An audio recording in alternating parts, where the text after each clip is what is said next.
Hey everybody on YouTube, and how y'all been doing? Well, basically just making an update video to basically show where I'm in right now in life, and basically what I've been through over the years. Well, as you can see here, of course I got my shack all fixed up.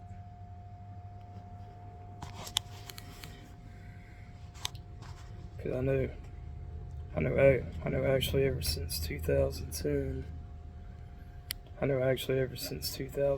I actually haven't been able to afford to rent a place to stay or buy a home or nothing like that.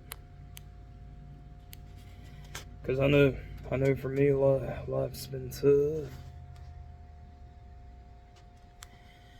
I don't know about all y'all out there, but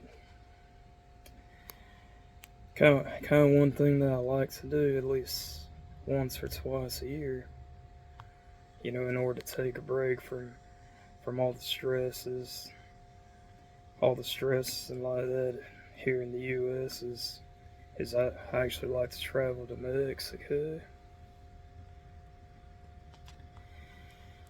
Now, actually, one thing that all my friends from Mexico, believe. One weird thing that they believe is that is that actually money does actually go farther in Mexico than here in the U.S. But only if you get your money from here in the U.S. and you take it with you or send it to Mexico. But however, if that money comes from anywhere else or from there in Mexico, then it's no good. I don't know why they believe that, but I think one theory of why they believe that is maybe it could be is that maybe work and jobs and like that might.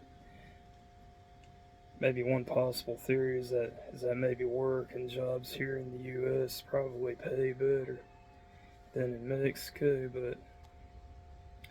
but of course that's only if you can actually get the job,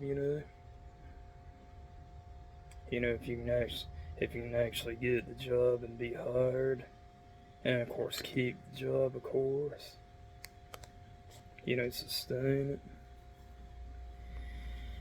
then maybe it might pay better than work you can get in Mexico.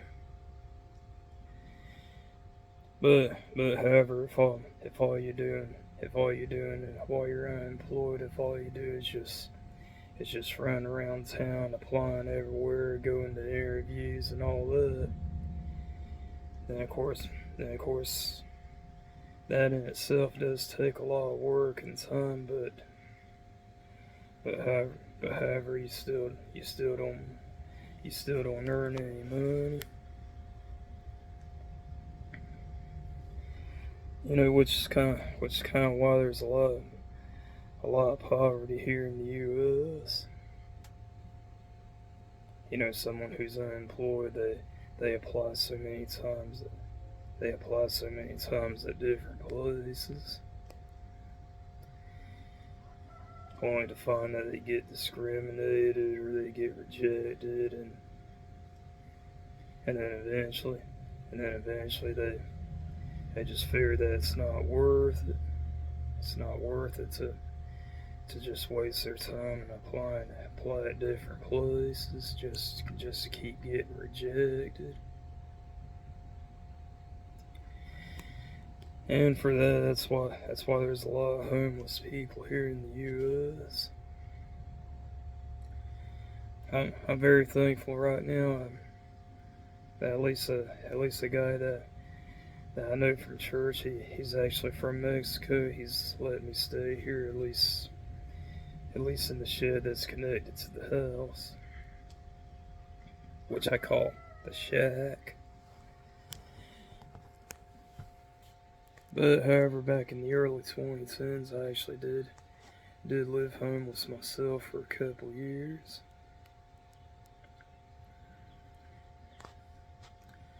And I got to say, I actually had some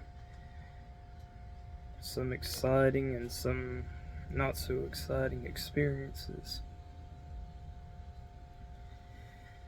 Like for example, it's actually kind of funny looking back, but I actually remember this one night back in 2012, April 2012. I remember when I was living homeless.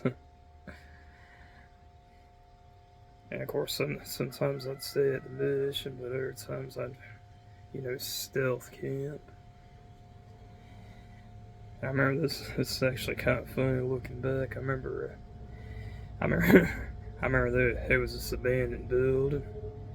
There was this abandoned building up the road. I guess it used to be like a laundromat many years ago. I remember there was this abandoned building up the road that actually had the back door open. I remember for a while. I was actually staying in that building, like sleeping in that building, and I remember there was this one guy that I knew from the mission. I guess I told him about the building and like that, and then there was this one night. I remember there was this one night. I guess when I was still running around, and of course at the time I was also drinking a lot too. But of course that's actually a personal issue there. But I remember I was still running around, and there was this one night. I remember this. There was this one night where the guy that I knew from the mission, he was actually the first one to come to that building that night. And then apparently it was like these two other people that he invited in.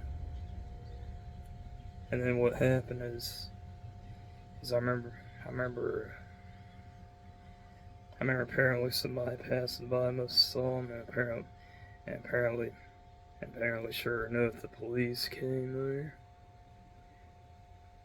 And I remember then before I even got there that night, the police then apparently arrested the guy that I knew from the mission and these two other people that he invited in before I even got there, and then they hauled him away. They were out of there, and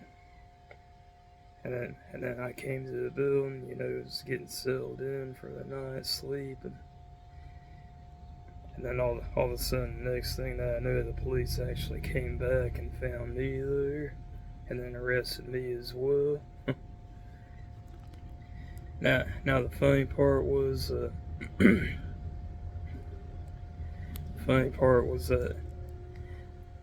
for some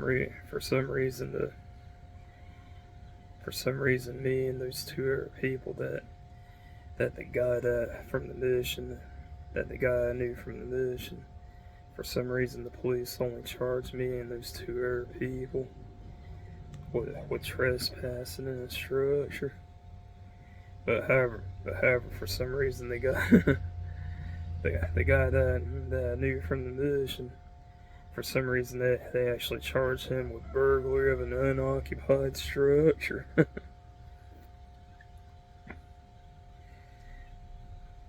I imagine thinking about it, even though both offenses are offenses for which you can go to jail for, but I imagine that burglary is a lot worse than trespassing.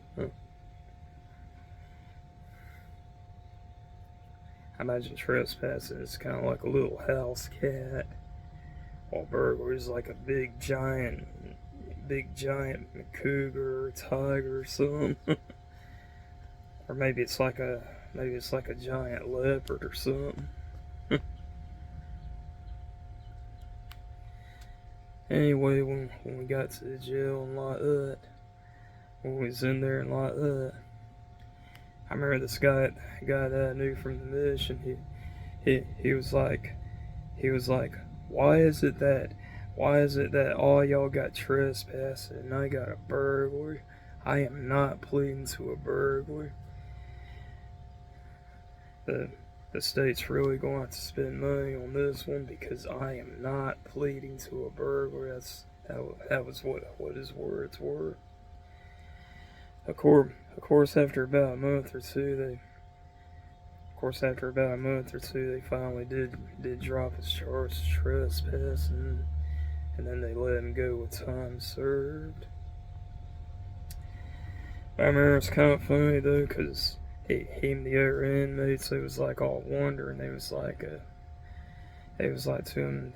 saying to him, "So let me get this straight.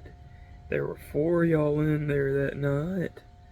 3 of y'all got trespassing. You got a burglary?"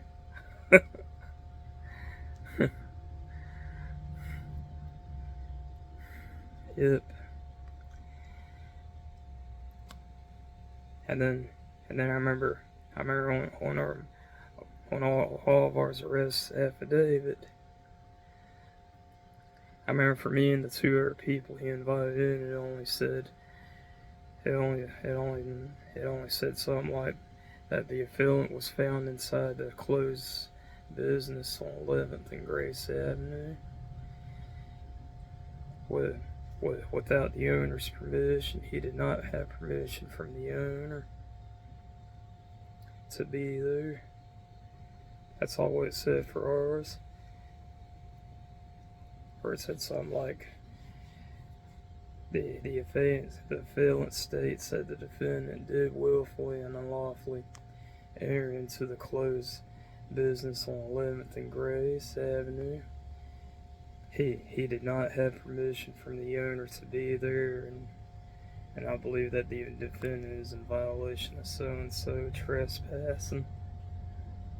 That's all it said for ours. But now for the for the guy that I knew from the mission, he actually said on his arrest affidavit that something like that the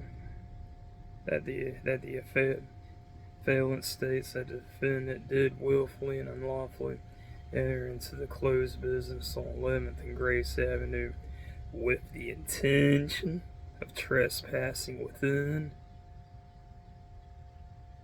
With the intention of trespassing within. So I don't know, that they just called it burglary. I think what it was that night, I guess since he was the first one there in that building that night, that they apparently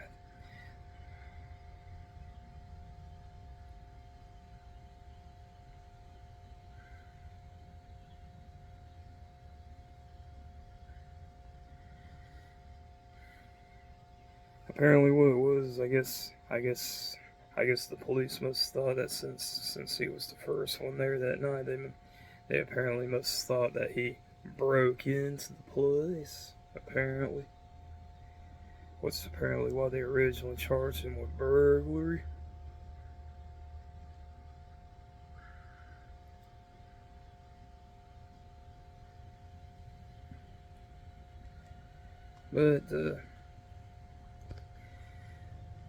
But after about a month or two, they did drop it down, and they let him go, so that was good.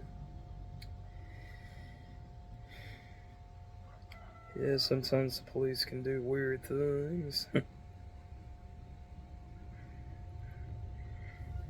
But anyway, I'm still doing good here.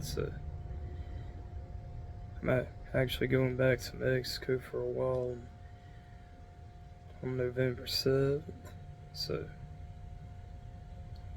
and of course, And of course, I even work there, selling hamburgers and other food. Which that's also another good thing about Mexico compared to the U.S. You can actually work more freely there.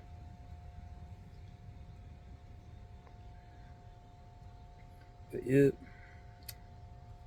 still got both my e-bikes there.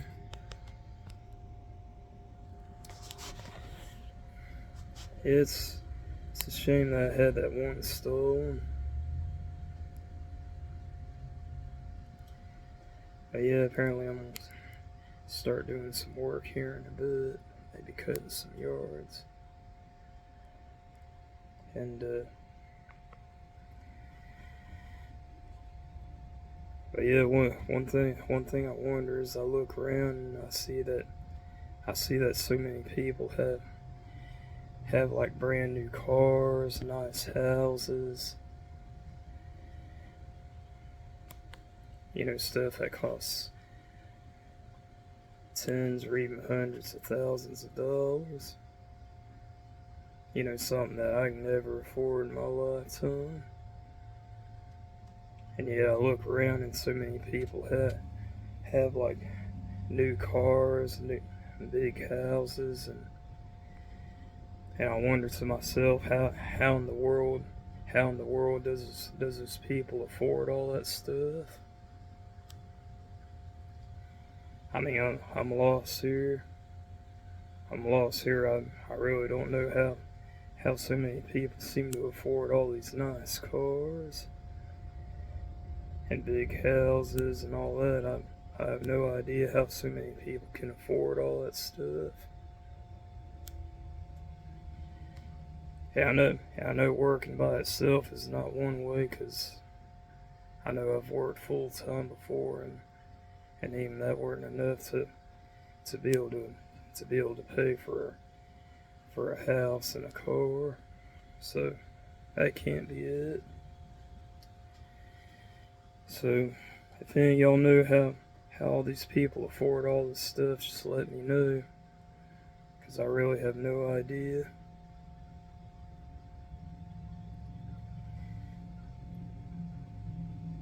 I really have no idea how people get all this money to be able to pay for nice cars and houses and all that. Maybe either they somehow inherit a huge amount of money, I don't know, or do they go to the casino and gamble their money and hit huge winnings, I don't know.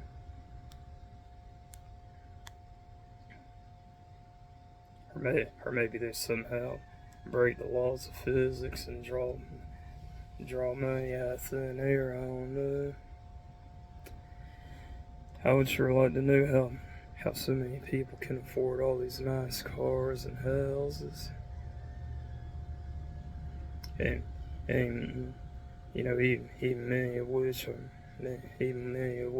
aren't even working. But yeah, they still seem to be able to afford all those things. But yeah, I'm still doing good, surviving, and and apparently, as far as my age goes, I'm apparently right now in the last year of my 30s. Right now I'm in the last year of my 30s. I'm 39 right now, and right now we're heading into October. So we got October, November, December, January, February, March, April, and May. Yeah, about 7.5 more months until I'll turn 40 years old. Sure don't seem like it. Time flies by real quick. Time sure flies by real quickly. Like it don't even seem long ago since I graduated from high school. But yeah, that was back on May 20th, 2002. already over 21 years ago. And as far as my life goes, I've had it pretty rough. I struggle with many addictions. Mainly throughout most of my life, I struggle with eating too much. Until I was almost 400 pounds back in 2003. And of course, back in the early 2010s, I also struggled with an alcohol addiction. Now, the alcohol addiction's definitely been rough on me. It caused me to have a DUI back in 2011. It's part of the reason also why I lived homeless. Because obviously nobody likes a drunk person. And it's been rough. People call alcoholism a disease, but it's actually treated more like it's a crime. And people just hate you for it. And that's even one thing that still bothers me today, just all what it's done over the years.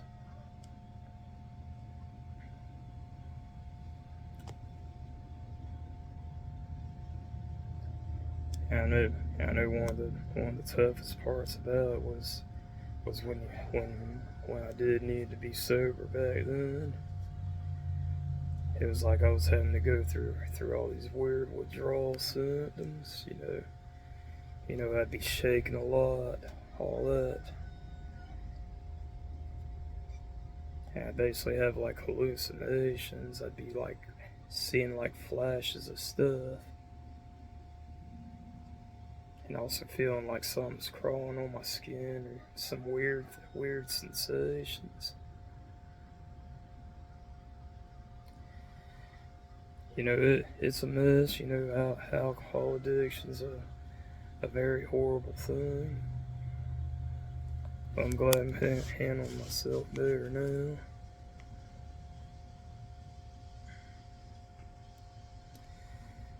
I'm glad I'm handling myself better now.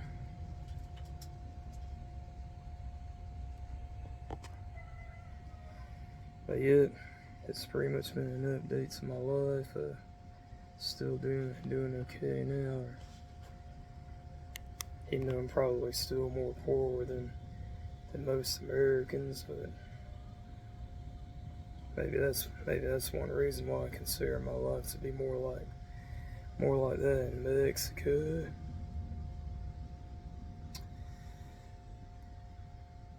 But yeah, if any of y'all know just how all these people can afford all these nice cars and nice houses, let me know. Because I'm really lost, I have no idea. Well, it's been Shazon here with another video. Have a good day and hope y'all enjoyed.